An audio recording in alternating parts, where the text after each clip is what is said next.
Dikkat vatandaşım yukarı leksiyemizin devamını devamlaştırmamız leksiye dersi de gacırız. Amerika Cungo qaratqan siyaseti xatalaşqanlığını, bunun için Cungo fuqarolarının zor ziyan tartqanlığını iqrar qilish kerak deb mavzu qo'yildi. Amerika Davlat Meclisi Asiya Tinch okean gruppasining a'zosi, Amerika Davlat Meclisining nopozliq a'zosi Dana Rohrabacher apandi bundaq ko'rsatdi. Amerika'nın Cungo siyaseti dastlabda Cungo Kompartiyasi Koreya ve Tayvan qatarlıq Asiya davlatlariga o'xshash Amerika bilan bo'lgan aloqa munosabatlarining ko'payishiga ergishib, kishilik huquqni asta-asta demokratiyani shundoq asta-asta ishga oshirudi deb umid qilgan edi. Reallik isbotladiki, Cungo Kompartiyasi buning aksiga bir yo'lga qarab mangdi. Devlet işide mustabid hükümranlığını davamlaştırıp kalmay, yana qo'shni davlatlarning bexatarligiga tahdid paydo qildi. Nopozliq arbab Dana Rohrabacher apandi yana mundaq ko'rsatdi. Cungo fuqarolari Amerikaning xato siyosatining ziyonkashligiga uchrag'uvchilardir. Dana Rohrabacher apandi mundaq ko'rsatdi. Cungo fuqarolari Amerikaning xato siyosatining ziyonkashligiga uchrag'uvchilardir. Cungo Kompartiyasi bo'lmasimi, Cungo xalqining yaxshi yashay oladi. Dana Rohrabacher apandi yana mundaq hisobladi. Amerika Cungo qaratgan savdo tijorat siyosatini o'zgartirish kerak. Cungo dunyo savdo tashkiloti ichida savdo erkinligini ishga oshirmadi.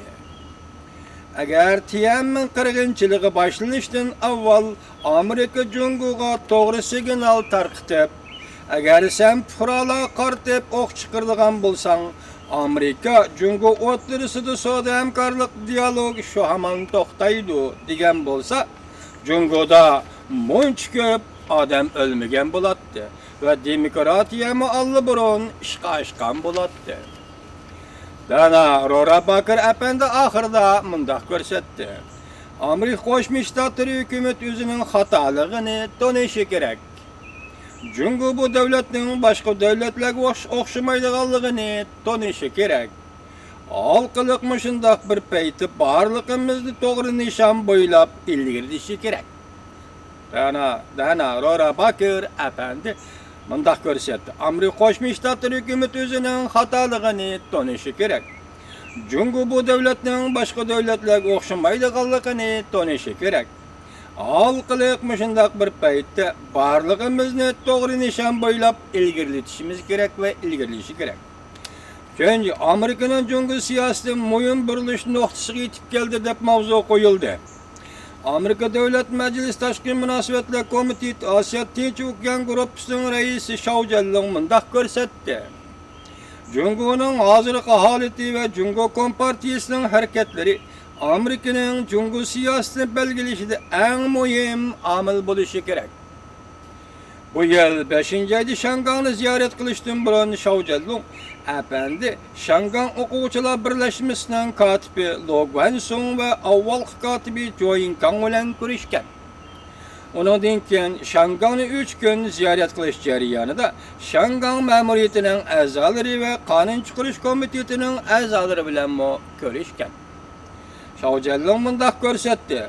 Amerika Tayvanga qaratgan siyosatini qayta o'ylanib beqish kerak. Mana nuqta oxirgi nuqta arziydigan nuqta ekan, Amerika Tayvanga qaratgan siyosatni qayta o'ylanib beqish kerak. Biz buning yanında bir jumla qo'shib qo'ysak, Amerika Qo'shma Shtatlari hukumati bir Cungo siyosatini qayta o'ylanib beqish kerak.